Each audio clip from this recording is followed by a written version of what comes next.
La problématique de la sécurité et du maintien de la paix demeure une question fondamentale dans la souveraineté des États en vue de garantir l'intégrité territoriale et le développement socio-économique dans les pays de la sous-région Afrique centrale.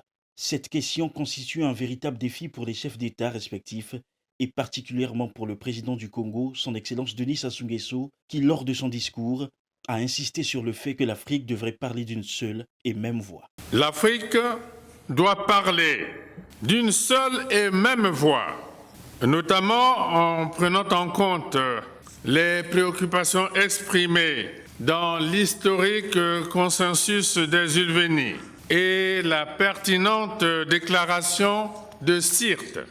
L'Afrique doit faire valoir ses droits et devoirs au sein des Nations Unies, d'où l'urgence d'instituer un Conseil de sécurité réformé et rénové, plus transparent, plus démocratique et plus représentatif de la diversité culturelle mondiale.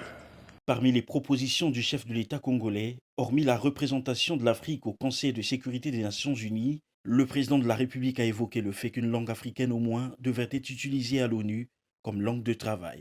Cette revendication induit pour l'Afrique l'espoir de voir une ou deux langues authentiquement africaines faire leur entrée aux Nations Unies comme langue de travail. À noter que la tenue des présents travaux constitue pour les populations de la sous-région de l'Afrique centrale un réel motif d'espoir.